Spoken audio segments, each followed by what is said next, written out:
Gracias, Dios. Gracias, Señor. Vio mi condición, no era nadie, me hizo uno de su pueblo, real sacerdocio, escogido por él es mi Padre y yo su Hijo.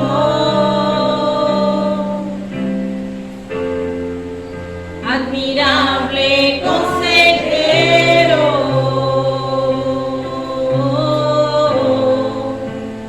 príncipe de paz,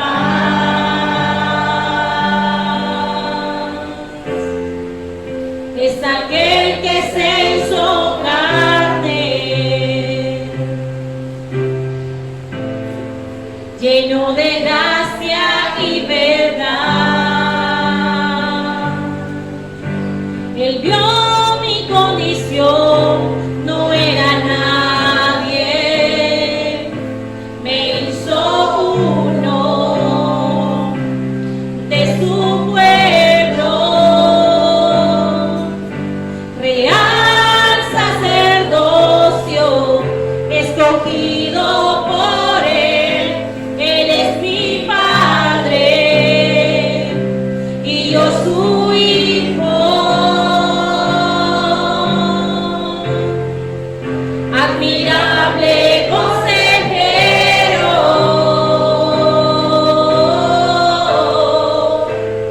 príncipe de paz,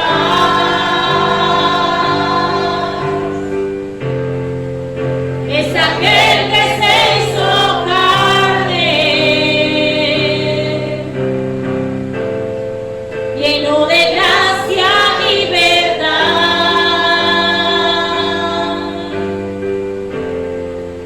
Admirable consejero,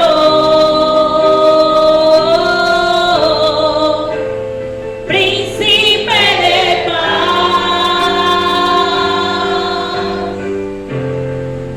es aquel que se hizo carne,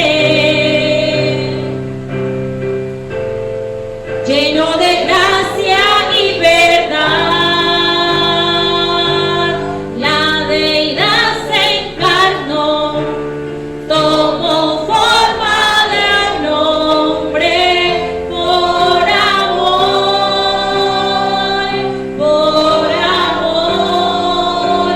camino en humildad y en obediencia sufrió por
es aquel que se hizo carne,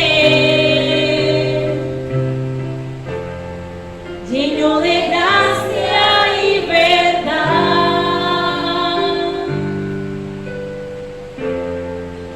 admirable consejero,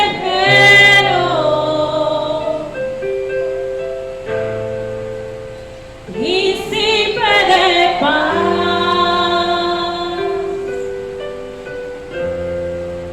es aquel que se hizo carne, lleno de gracia y verdad,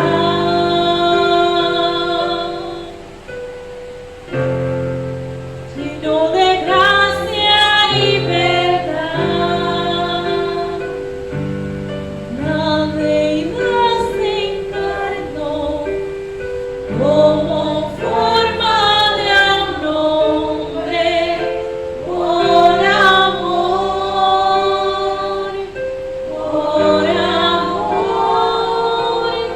caminó en humildad y en obediencia sufrió por amor, por amor. Así es, Señor. Eres admirable consejero, Señor. Eres nuestro príncipe, ese príncipe de paz, Señor. Eres tú, oh Jesús, que te hiciste carne, viviste entre nosotros, sufriste como todo ser humano sufre.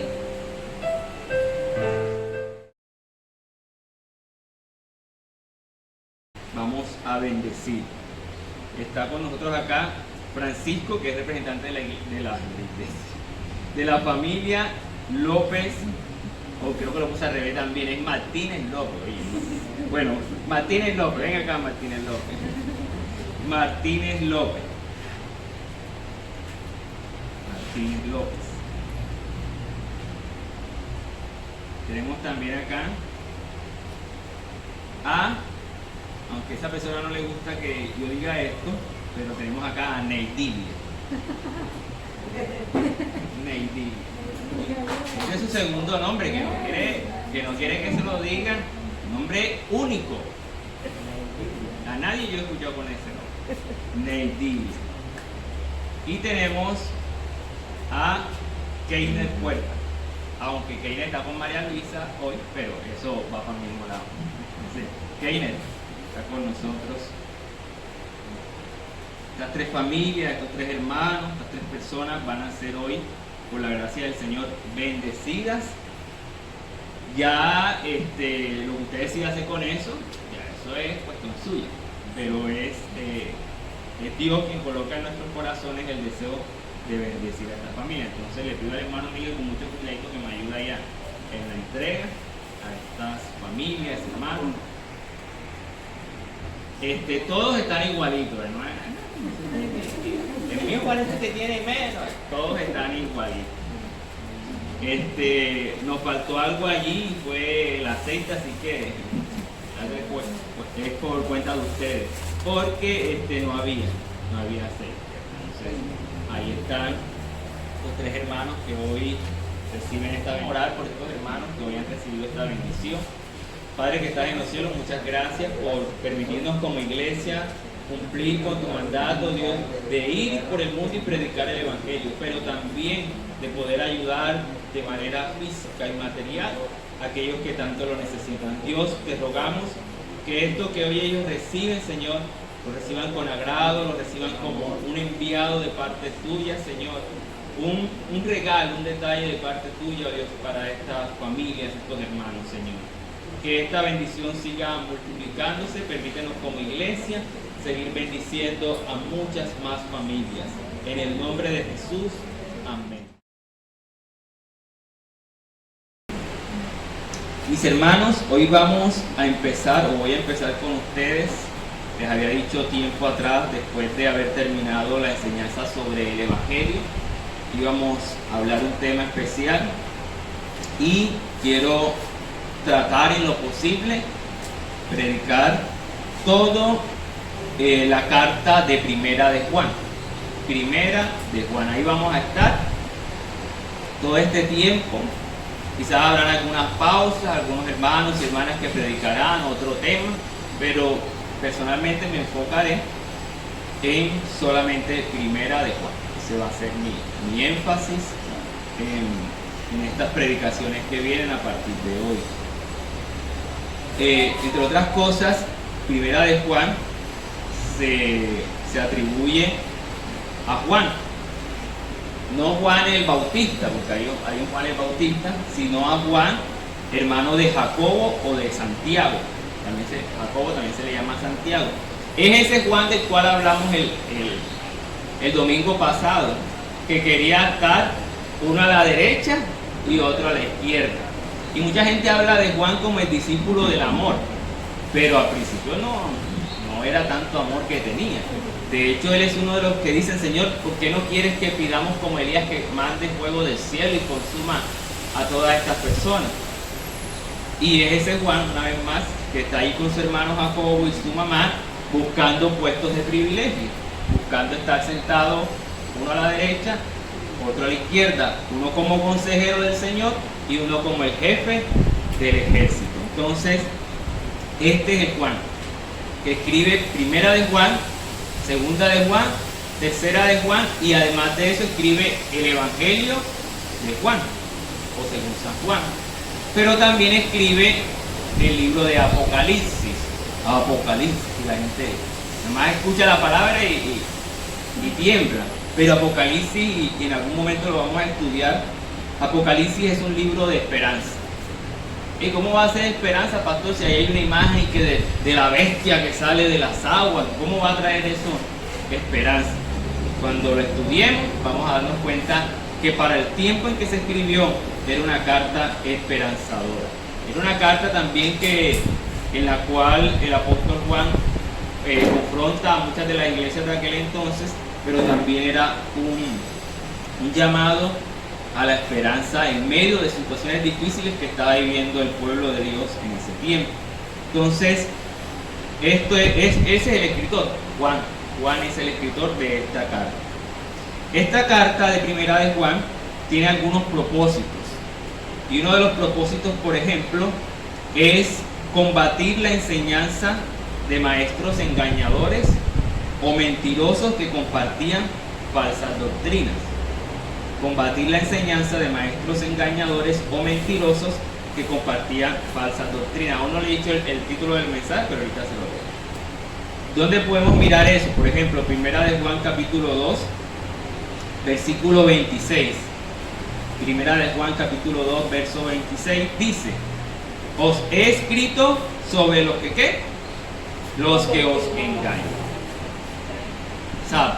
Juan escribe esta carta con el fin de: hey, abran el ojo, yo les estoy escribiendo quién les está engañando. Podemos mirar también eso en el capítulo 3, versículo 7. Hijitos, nadie os engañe. El que hace justicia es justo como él es justo. Entonces, hay una defensa de parte de Juan contra aquellas personas que están engañando a los hermanos, que están engañando a la iglesia. Y él va a combatir en contra de eso. También encontramos aquí en esta carta un énfasis al anticristo y a los anticristos. Pastor, yo pensaba que nada más había uno solo. Según Juan hay un poco. Mire lo que dice Primera de Juan capítulo 1, versículo 18. Hijitos, ya es el último tiempo, y según vosotros oísteis que el anticristo viene, así ahora han surgido muchos ¿qué? Muchos anticristos. Pero mire, hay dos figuras allí, la del anticristo y la de los anticristos que se están moviendo en el tiempo de Juan. Porque históricamente hablando, según el Apocalipsis, hay una figura especial que va a ser como el grado máximo de anticristo, por llamarlo así de un cierto modo. Pero en medio de cada generación, de cada tiempo, han surgido anticristos, personas que están en contra de Cristo. Entonces, Juan nos plantea esto. Hay un anticristo y hay muchos anticristos. Leímos el verso 18 del capítulo 2. El 22 también nos dice lo mismo. ¿Quién es el mentiroso? Sino el que niega que Jesús es el Cristo. Este es anticristo. Es decir, que actualmente todo el que niega que Cristo, eso es puro cuento, pura fábula, que no sé qué, que esto, que lo otro, ¿son qué? Anticristo. Ahorita no va a salir por ahí, ¡hey, anticristo! Respete a la gente. Pero Juan los cataloga así. Cataloga que el que niega a Jesús, el Cristo, este es el anticristo. El que niega al Padre y al Hijo. Entonces, podemos decir que hay un poco de anticristo. El capítulo 4, versículo 3 también nos habla sobre el anticristo. En esto conoced el espíritu, versículo 3. Y todo espíritu que no confiesa que Jesucristo ha venido en carne, no es de Dios. Y este es el espíritu del anticristo, el cual vosotros habéis oído que viene y que ahora ya está en el mundo. ¿Amén? Entonces, Juan nos muestra los falsos maestros. Juan nos muestra que estos falsos maestros de alguna u otra manera se convertían en esa representación del anticristo. Pero ¿quiénes eran estos falsos maestros? Que entre otras cosas, mire lo que hicieron, versículo 19. Y todos estos versículos después los voy a ampliar, pero solo para citarlos hoy. Versículo 19 del capítulo 2. Salieron de nosotros, pero no eran de nosotros. Porque si hubieran sido de nosotros, habrían permanecido con nosotros. Pero salieron para que se manifieste que no todos son de nosotros. Estas son palabras quizás tristes, pero son palabras que son una realidad. Cuando uno mira a Jesús hablando del trigo y la cizaña, nos va a decir que en el reino de Dios no todos son trigo y que hay una cizaña. Y Juan va a expresar que los que salieron de la congregación, de la iglesia, que se manifestaron como anticristos, no eran de la congregación. Porque es que al principio, según los estudiosos en agricultura y demás, al principio el trigo y la cizaña se parecen. Pero cuando van a empezar a dar el fruto es que hay la distinción. La cizaña tiene la misma vaina. Ay, Paco está diciendo malas palabras. Así se llama donde se guardan las vainas. La misma vaina de la cizaña es igualita a la del trigo, siendo que la de la cizaña es vacía y se mantiene hacia arriba. En cambio la del trigo se hincha. Esa es la diferencia que hay. Entonces la diferencia está cuando empiezan a crecer y se manifiesta el fruto. Jesús va a decirle en esa parábola, los agricultores le dicen, cortamos enseguida la cizaña, y dice, no, esperen hasta el final. Y se va a amarrar la cizaña en manojo, el trigo en manojo, el trigo se va a guardar en los graneros y la cizaña se irá a quemar. Entonces Juan está diciendo, los anticristos, los engañadores salieron de la misma iglesia. No espere usted que las corrientes que vengan en contra de la iglesia para dañarla van a venir solamente de afuera, va a venir de personas de adentro. Eso es así, según lo muestran las escrituras. Y ese engaño Jesús lo dijo. En Mateo capítulo 24 va a decir, mirad que nadie nos engañe, porque vendrán algunos en mi nombre. Así que hay que tener mucho cuidado. ¿Quiénes eran estos engañadores? ¿O cómo se les catalogaba? La doctrina que ellos proclamaban era la doctrina del gnosticismo. Eso era lo que ellos proclamaban. Pero los gnósticos, su doctrina fundamental, por llamarlo así, es hacer una división o un dualismo entre lo que es la carne y el espíritu. La carne, llamándole ellos también materia, y el espíritu. Y en ese sentido menosprecian todo lo que es, entre comillas, carnal. Y hacen una sobrevaloración de lo que es el espíritu.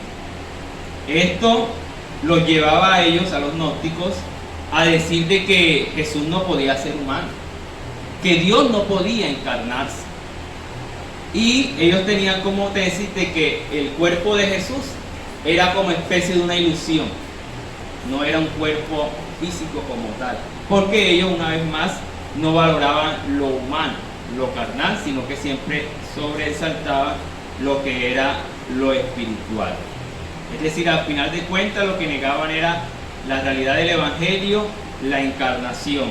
Dios se hizo carne y habitó entre nosotros, como lo cantábamos ahorita. Eso lo menospreciaban los gnósticos, la creencia de que Jesús vino en carne a habitar en medio de nosotros. Y este principio gnóstico en ocasiones puede estar dentro de la iglesia. ¿En qué sentido? En que damos más valor a lo que entre comillas puede ser espiritual y menospreciamos algunas cosas que son humanas.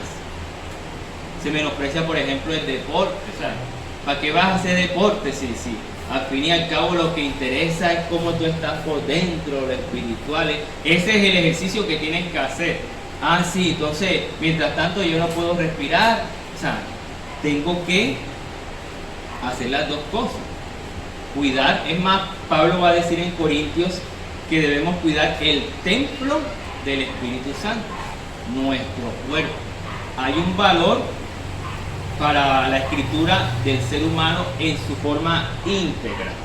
No es nada más lanzarnos a una orilla sobre el espíritu o lanzarnos a una orilla de lo que es la carne, nuestra humanidad, sino que ambas cosas debemos valorar. Y los gnósticos no valoraban esas dos realidades. Entonces, ese es el contexto de Primera de Juan. Juan escribe para combatir a estos falsos, a estos hombres, a estos gnósticos que estaban llevando falsas doctrinas y falsas enseñanzas, no solo a la iglesia, sino a través del mundo. Ahora sí, vamos a estar en los versículos 1 al versículo 4, solamente en esta mañana. Versículo 1 al versículo 4 de Primera de Juan.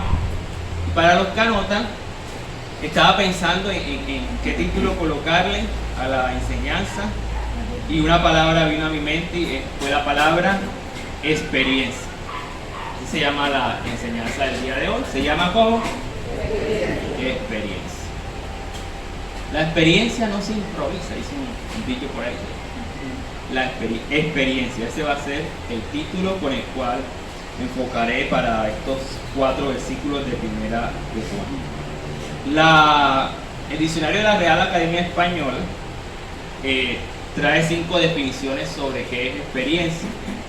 Yo tengo acá 3 que anoté. La número 1 dice es el hecho de haber sentido, conocido o presenciado a alguien, algo. La segunda definición que encontré es conocimiento de la vida adquirido por las circunstancias o situaciones vividas. Y el tercer significado, circunstancia o acontecimiento vivido por una persona. Ese es el significado que el diccionario de la Real Academia Española nos da sobre la experiencia. Y podemos hablar de experiencia en diferentes áreas de la vida. La experiencia en el trabajo, experiencia en alguna arte, y comienza uno a trabajar y a hacer las cosas ya bajo la experiencia que ha adquirido. Y Juan, él nos va a mostrar esa experiencia. Y de manera muy sencilla yo quiero hoy compartirles 3 puntos en estos 4 versículos. El primer punto es cómo fue la experiencia que vivió Juan y que vivieron los demás discípulos. ¿Cómo fue la experiencia? Leemos el versículo 1. Lo que era desde el principio, lo que hemos oído, lo que hemos visto con nuestros ojos, lo que hemos contemplado y palparon nuestras manos tocante al verbo de Dios. Antes de desarrollar bien este versículo, esa palabra que se encuentra allí, lo que era desde el principio, o la palabra principio, es una palabra similar a la palabra Génesis, que es inicio. Entonces Juan está conectando esta carta con el inicio, con la creación. Porque es lo mismo que hace, si quiere busque conmigo Juan capítulo 1. Es lo mismo que hace en Juan capítulo 1, y algunos que estuvieron en las clases de formación bíblica con la pastora de pronto recordarán esto. Juan capítulo 1, verso 1. En el principio era el verbo, y el verbo era con Dios, y el verbo era Dios. Ese principio, una vez más, es Génesis. Pero Juan, en la carta, en primera de Juan, va un poquito más atrás. Dice, lo que era, tiempo pasado, pero que también estaba manifiesto desde el principio, porque el principio para nosotros, como creyentes en el Señor, es el Génesis. Allí inicia la creación. Pero en el corazón de Dios y en la mente de Dios ya, por decirlo así, ya había una existencia previa. Y era el Señor y sus ángeles y toda la creación celestial. Pero para nosotros el inicio es el Génesis. Desde ese inicio Jesús comenzó a manifestarse. Jesús comenzó junto con el Padre, a estar presente de que iba a haber un momento en el cual la creación tenía que ser redimida, rescatada por precio de sangre. Entonces Juan conecta esta carta con el principio, con Génesis. Es lo mismo que hace Jesús. Cuando, por ejemplo, habla del divorcio, los discípulos le preguntan, los fariseos le preguntan que si es lícito dar carta de repudio. Y él dice, en el principio no era así. Entonces Jesús también conecta todo con el inicio, con el Génesis. Entonces lo que era desde el principio. Entonces, ¿cómo fue esta experiencia que vivió Juan y los discípulos? Una experiencia en todos los sentidos. ¿Por qué? Lo que hemos oído, ¿cierto? Lo que hemos visto, lo hemos contemplado con nuestros ojos, pero además de eso, lo hemos palpado, ¿cierto? El sentido de la vista, el sentido de la audición y el sentido del ¿qué? Del tacto. Todo eso lo manifiesta Juan, de que así fue su experiencia. ¿Y por qué es relevante esta experiencia? Porque recuerden que los gnósticos decían que ¿qué? Que nada más era lo espiritual. Pero Juan va a decir, nosotros tocamos. Recuerda aquella palabra de Jesús cuando la mujer del flujo de sangre le toca. Y los discípulos, Jesús le pregunta, ¿quién me ha tocado? Y los discípulos le dicen que falta de respeto, si todos te tocamos aquí. Estamos aquí apretujados. Es decir, ellos palparon al Maestro. No solo lo escucharon, no solo lo vieron, sino que anduvieron con él. Yo tengo un amigo que hay cosas que usted no hace con cualquiera, ¿cierto? Usted tiene amigos y amigas especiales con que usted es más libre. Y yo tengo un amigo que él no tiene problema con cuando está conmigo echarse un eructo. Así de manera. Y yo no digo, oye, tú si eres tipo. Bueno, él me ha dicho en alguna ocasión, no, yo tengo que expulsarlo porque yo no puedo quedarme con eso ahí, se me daña algo. Pero él tiene esa confianza conmigo de hacer ese gesto, pero con otras personas no lo hace. Y Jesús y los discípulos, Jesús en una ocasión le dice a los discípulos, ya no les llamaré más siervos, sino que les llamaré amigos. Porque el siervo no sabe lo que hace su Señor, pero el amigo sí lo sabe. Yo no me imagino las experiencias de los discípulos con Jesús. Jesús y sus discípulos viviendo experiencias en las cuales Jesús no se cohibía de su humanidad. De pronto estaban comiendo el pan y el vino y de repente... Yo dije, oye, pero pastor, ¿Jesús será que eructaba? Oye, él era hombre. Si no creemos eso, entonces somos gnósticos. Creemos que solo Jesús es espíritu, pero él también era un ser humano. Él tuvo hambre, él se enojó, no cogió el azote y tumbó las mesas de los cambistas y dijo, están convirtiendo la casa del Señor en una casa de negocio. Y cogió y le dio vuelta a la gente. Tenía rabia, no sé si después pidió perdón, pero tenía rabia por lo que estaban haciendo en la casa del Señor. Él vivió humanamente todo eso, vivió la traición, vivió la tristeza cuando Lázaro, ¿qué hizo? No dijo, no, que es que va a vivir. Lloró. Por muy espiritual que nosotros nos queramos creer, no somos nada comparado a veces con Jesús. A veces hay quien está doliente y nosotros nos queremos hacer los fuertes.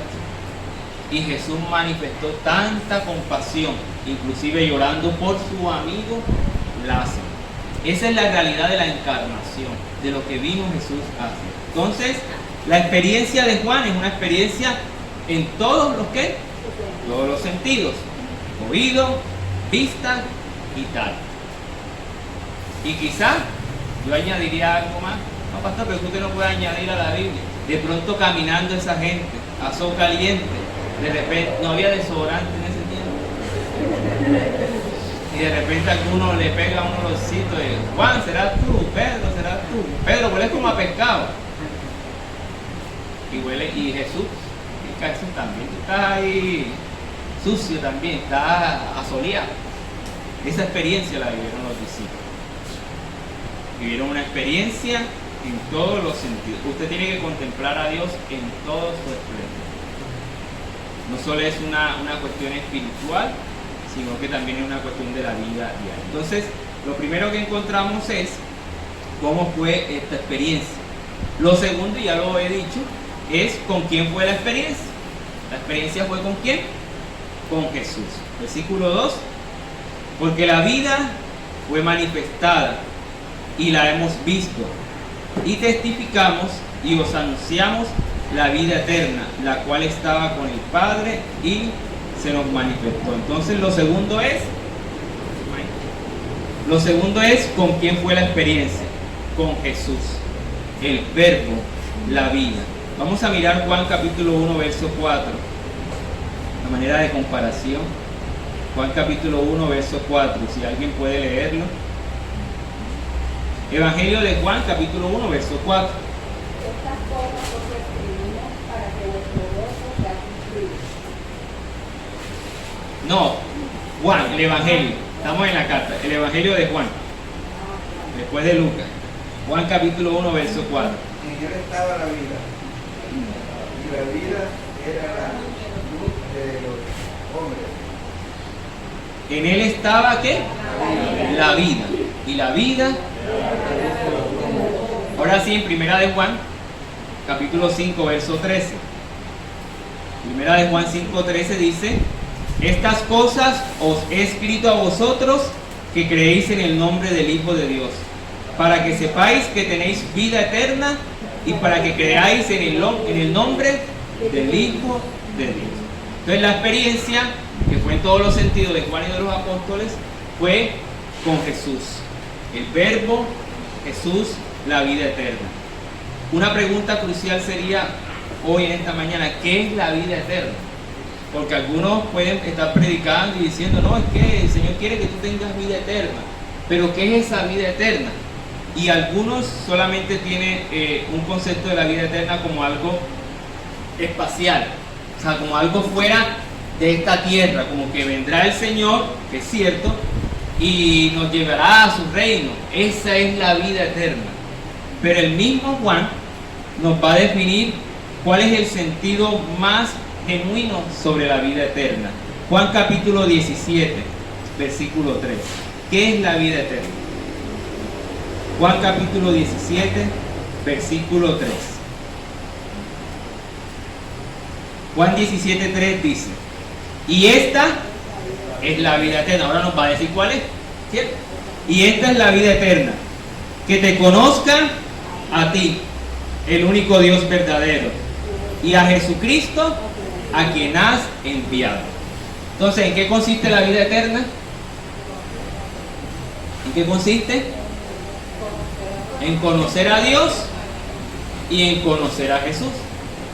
Te pregunto, ¿tienes vida eterna?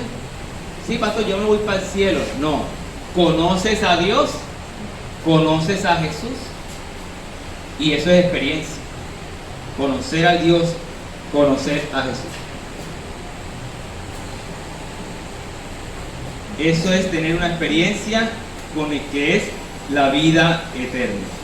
Conocer al Dios verdadero y a Jesucristo a quien has enviado. La vida eterna entonces es que, mis hermanos, conocer a Dios y conocer a Jesús. Ese conocimiento, esa experiencia te va a llevar a ti y a mí a vivir de una manera diferente. Entonces, ¿cómo demuestro yo que conozco a Dios y que conozco a Jesús? Con mis actos, con mis acciones, con mi manera de actuar, con mi manera de hablar. Debo amar lo que Dios ama, lo que Jesús ama, y debo aborrecer lo que Él aborrece. Debo buscar su reino, debo enfocarme en lo que Él le agrada. Y eso, con esa actitud estamos demostrando que conocemos a Dios y conocemos a Jesús. Entonces, la experiencia que tuvieron estos discípulos, Juan y los demás, es con Jesús, el verbo de vida. Lo tercero que quiero mostrarles es para qué esta experiencia. Porque cualquiera dice, bueno, yo necesito experiencia para trabajar.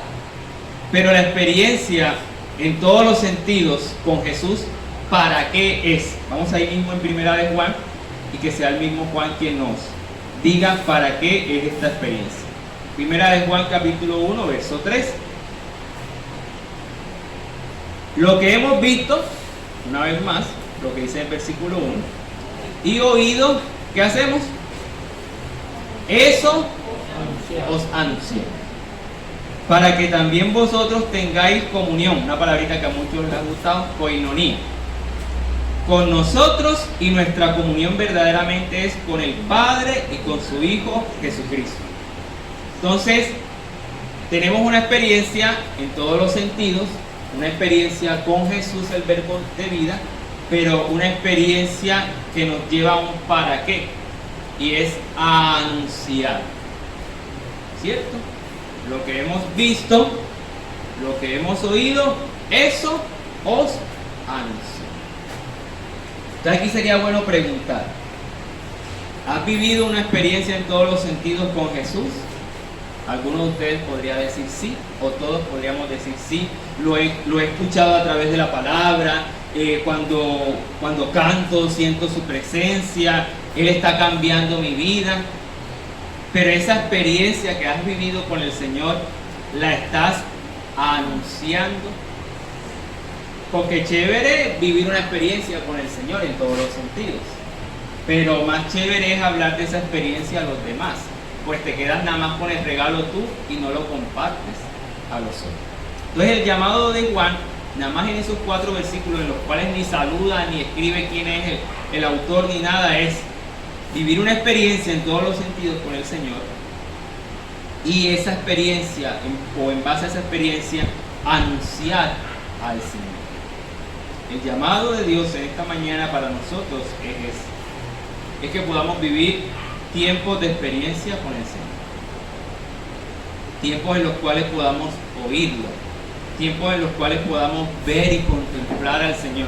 Que entre otras cosas, ver al Señor no es como lo vio Isaías, vi al Señor en un trono alto y sublime. Eso puede suceder, alguna visión angelical, pero ver a Jesús también es verlo en otra persona.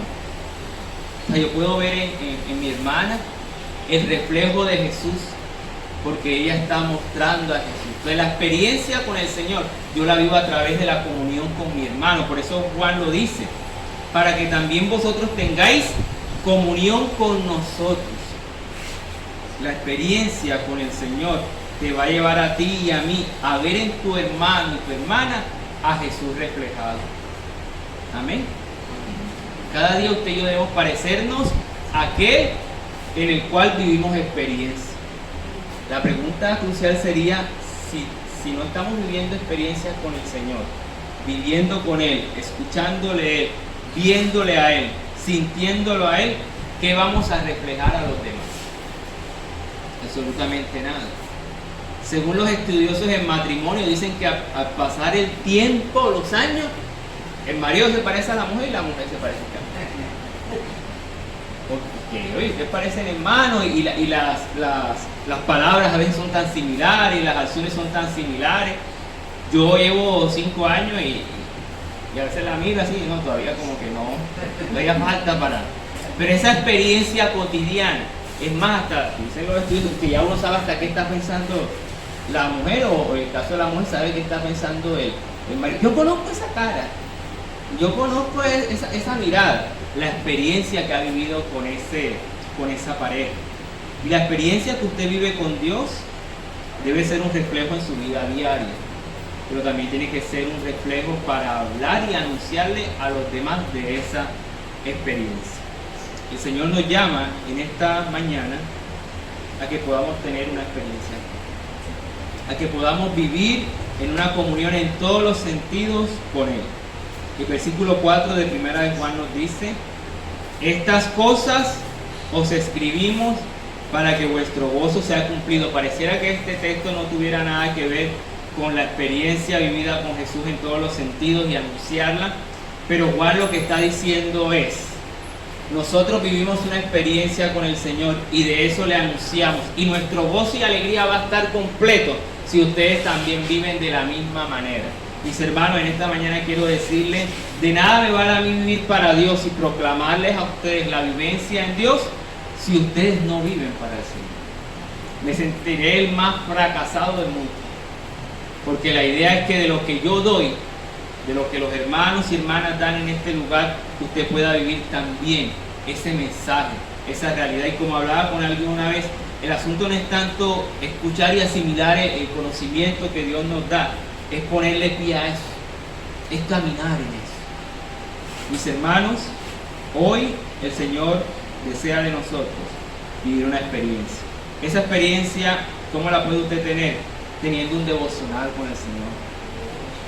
Todos los días, apartar un tiempo para una lectura de la palabra, para un tiempo de oración. Enciérrese en su cuarto, que no haya distracción y usted pueda ahí asimilar la verdad que ha recibido. La Iglesia Católica tiene algo, y bueno, Rosa que está aquí, tiene algo que se llama la Lectio Divina, que es una cosa entre comillas que católica, pero eso ya tiene siglos de antigüedad. ¿Y qué es esa lectura divina o Lectio Divina? Es usted leer el texto bíblico para escuchar a Dios,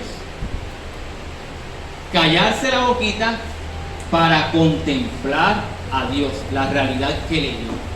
Y tercero, hacer una oración en base a lo que recibió de parte del Señor en ese texto bíblico. ¿Sí me hago entender? Lee usted la palabra para escuchar la voz de Dios, hace silencio para contemplar a Dios y lo que Él le ha hablado, y tercero, hace una oración en base a eso que escuchó y leyó de parte del Señor para aplicarlo a su vida. No es, Señor, mira la iglesia, no es, Señor, yo me pongo en los zapatos de esta porción de la palabra que leí. Yo quiero asimilar y poner en práctica. Eso no tiene que ser necesariamente una potestad de la Iglesia Católica. Usted y yo podemos practicar eso. Es una buena. A nosotros le tenemos miedo al silencio, porque nosotros somos por naturaleza y por cultura bullero. Y cuando todo está en silencio, uno está preocupado. Uno está en la casa y dice: oye, no hay bulla, algo estarán haciendo los pelados. Porque usted ya está acostumbrado a viene de la yuca, viene del mondongo, estamos acostumbrados a ese asunto. Pero el silencio es necesario. La Biblia muestra en muchos textos bíblicos que hay momentos en los cuales hay que callar delante del Señor para escuchar. Yo le animo, mis hermanos, a que vivamos una experiencia con hermanos. Hoy el llamado del Señor es ese, a vivir una experiencia con Él. Una experiencia en todos los sentidos con Jesús, pero una experiencia que te lleve también a anunciarlo a tu familia, a tu barrio y donde quiera que estés. Este es simplemente el abreboca de Juan. Aquí Juan está en primera, pero Juan va a empezar a subirle la velocidad. Yo le animo a que en su casa lea toda la carta de primera de Juan, para cuando llegue aquí el próximo domingo ya llegue con una idea un poco más clara sobre el texto, porque van a haber domingos en los cuales se van a pisar no uno, no dos, sino todos los calles, porque Juan va a confrontar, Juan va a hablarnos de manera muy fuerte y definirnos como cristianos, definir nuestra vida en el Evangelio, si estamos viviendo de acuerdo a la palabra del Señor. Entonces, por ahora, el abreboca de Juan para nosotros es vivir una experiencia con el Señor en todos los sentidos y esa experiencia multiplicarla y anunciarla a otros. Amén. Oramos al Señor, damos gracias al Señor por este tiempo, esta palabra. Lo que hemos aprendido hoy es una experiencia sobre las cosas de Dios. Se nos reflejan a nosotros en Dios. ¿Por qué? Porque vamos a aprender cada día, vamos a aprender más. Y es lo que tenemos necesario, es tener la experiencia para poder vivirla y contarla. La experiencia de hoy fue algo que me encantó mucho, porque sobre esto que aprendí hay que llevárselo a las demás personas para que aprendan de Dios y sigan sus caminos, porque es algo muy bonito conocer a Dios y estar con Él en todo, porque es hermoso estar con el Señor. En este día de hoy quiero compartirles la experiencia que tuve a través de la palabra dada por nuestro pastor. ¿Cómo es la experiencia que debemos de tener en nuestro diario vivir? Una experiencia con Dios. Es muy hermoso saber cómo experimentar todo y enfocado en la palabra de Dios.